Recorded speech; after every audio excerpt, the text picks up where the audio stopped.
Right, here we go. Just coming up for 10 a.m. Having my breakfast, Greg's, outside Shepherd's Bush Station. Travelling to Gatwick. Going to be there well early, but that's no problem. I'd rather be there early. I can get in a business lounge with my priority access, which I pay for. So, travelling, I've got to go Oxford Circus on the Underground and then Victoria. Then I get the train into Gatwick. Here's my breakfast. Like a bit of Greg's. I thought I'd try it before I leave the UK, but of course I expect it's all over Spain as well. It's all over everywhere, isn't it? Looks alright. Looks better than it does late at night for sure.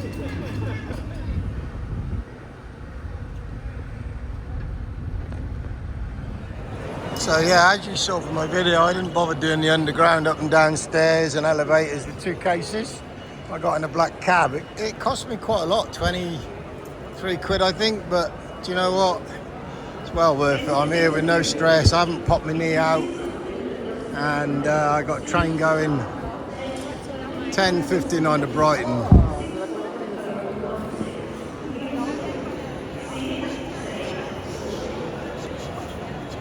But I didn't do the Gatwick Express. I'd saved money on, just did the ordinary Gatwick train, which was 13 quid. And yeah, they switched the platforms. That first train I showed you was the Gatwick Express, and this train was meant to be on platform 13, but they switched it, so I nearly got on the wrong train. No problem.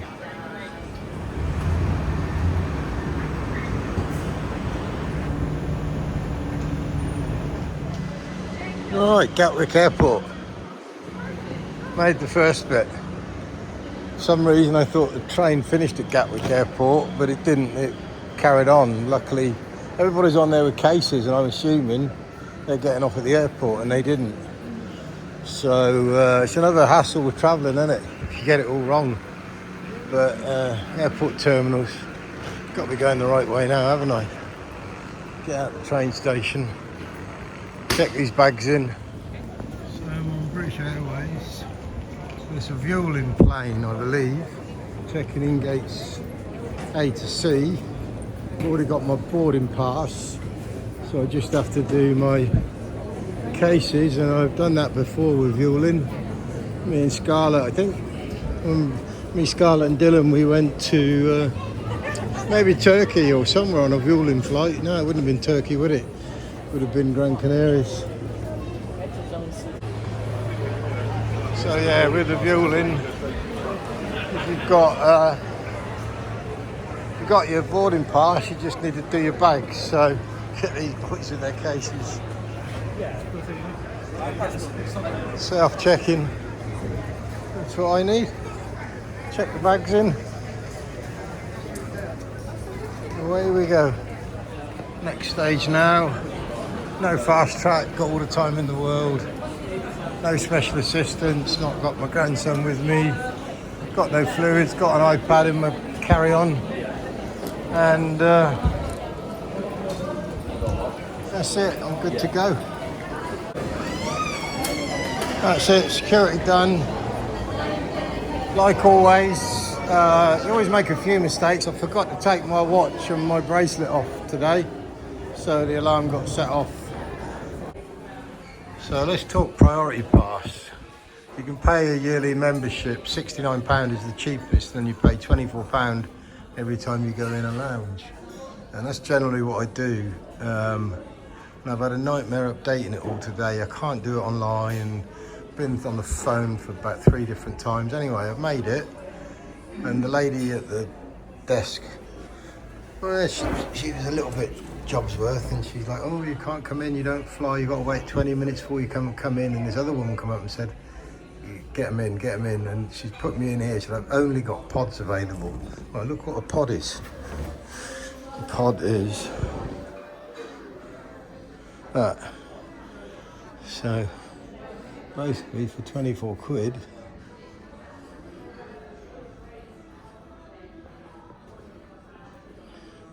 nobody's in any of them. They have to keep them. People pre-booked, you have to keep them, but sometimes they don't even turn up if their flights are late or whatever.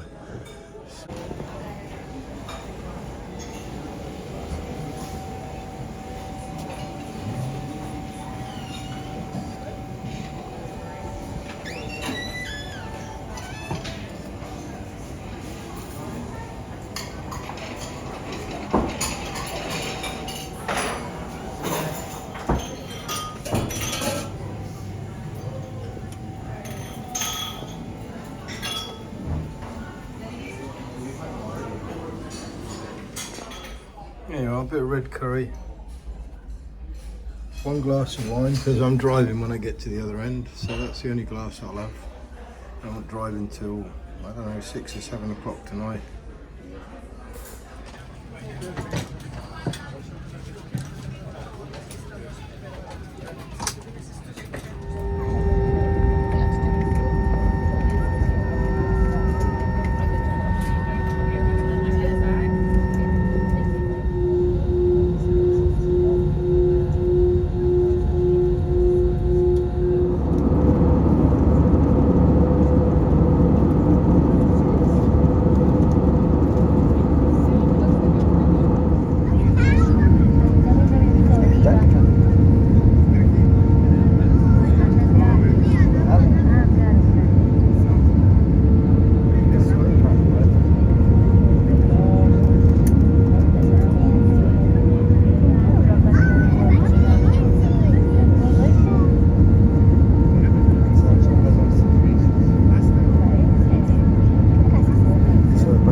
So here we are, we landed at Alicante Airport. Such a short flight. Amazingly short flight. So, one little thing I've just come across, I don't want to be too controversial, but since we left the EU, queue for passports is a lot shorter because mainly Spanish or Europeans flying in, and that's third party country or something it's called. There's nobody in the queue hardly, apart from a few young lads. Great stuff. So from a distance I was a bit worried. That's my car hire and it's all closed up, but there's some signs on it that point you around the corner, so best I go around the corner. There it is, look. A bit more than 50 metres, but it's definitely there, so here we go. Absolute classic, me all over. So I did the booking, paid extra through the Compare the Market link to have fully comp insurance, which was 98 quid, and it was pointless. So there's a thing for everybody, don't go through book it direct with the car company, and they're always going to charge you extra for the insurance here, and the insurance is nearly as much as the car hire. So the car hire for 2 weeks was £300, and the insurance 24-hour breakdown, especially if you're going a long way from Alicante, is another £300. So £600 for 2 weeks. She was lovely, explained it all, quite happy. You have to take a full tank of petrol back. And then I went off with my paperwork. This is me all over, isn't it? I went off with my paperwork and I checked my pockets. I thought, I didn't have,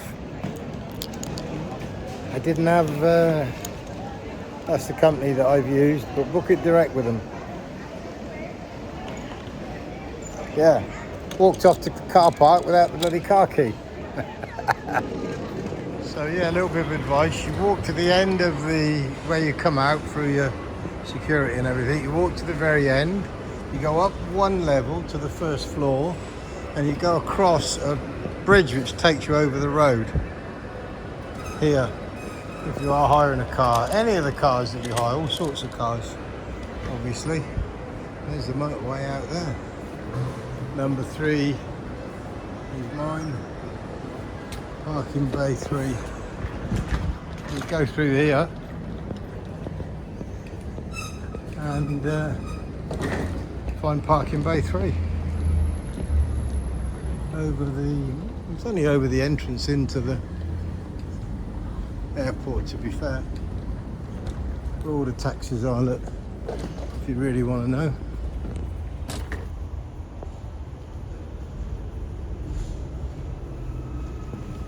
And once you've gone over the road, you've got another lift to whichever level you're on.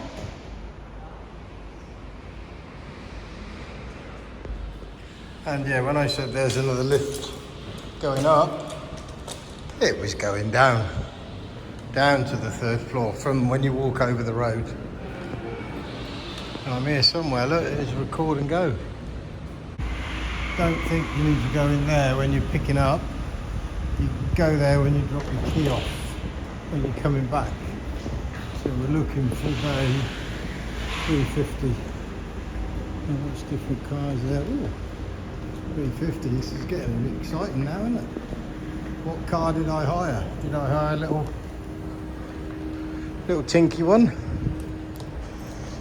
I don't think so. Given the go, I certainly haven't hired a great big thing like that either. But I've hired... Wow. I hired a bloody Citroen, but they put a MG in it.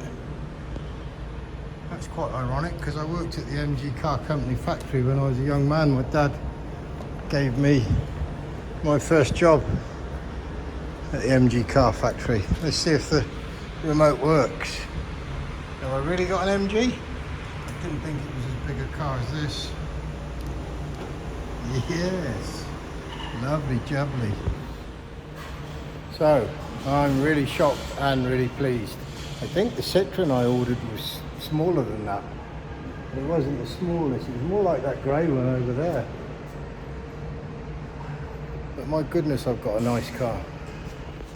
And there's a sat nav. If I go all the way, which I don't think I will tonight, it's 200 miles. Whee! Unnamed road. Pulled off to get me sunglasses.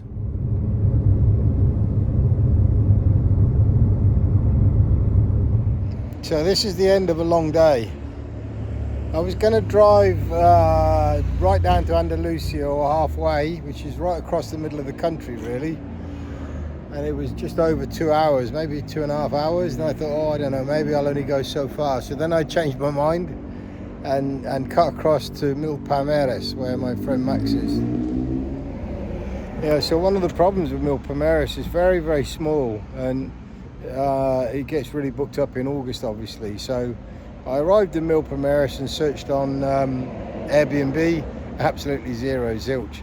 Only half an hour more back out the way I was going to go. So again, it's now 9 o'clock at night. I thought, oh, do you know what? I'll change my mind again, and I'll head for Andalusia and get halfway there. There's going to be a hotel on the motorway or whatever. And I saw this big sign for a hotel. This junction here, I saw this great big sign, which hopefully I can show you in a minute. Up here, there it is. That's what I saw.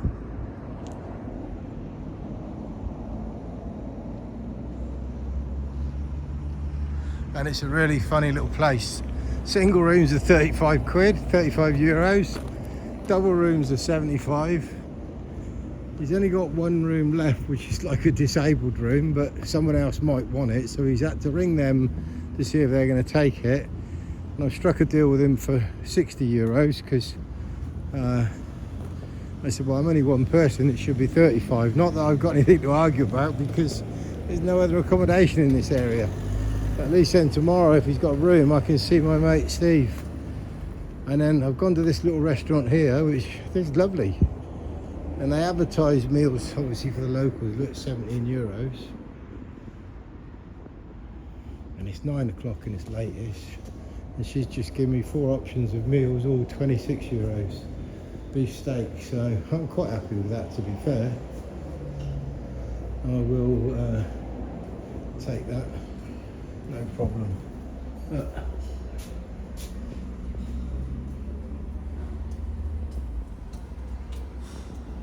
So yeah, this is where I'm eating.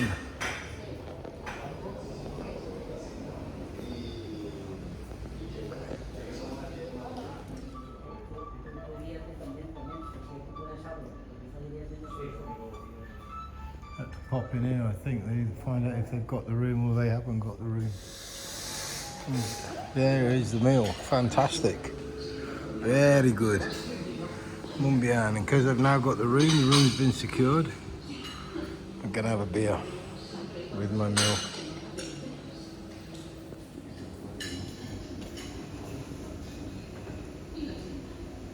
Pouring a nice cold beer, look at that. Mumbian. Very lovely. Such good service. Amazing. It's nice.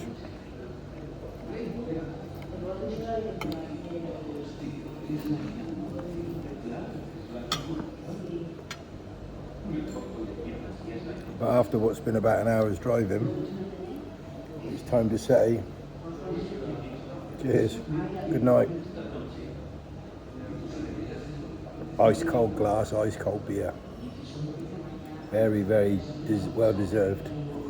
Let's see what tomorrow's video brings. Thanks for watching to the end, guys. I'm going to sleep after this.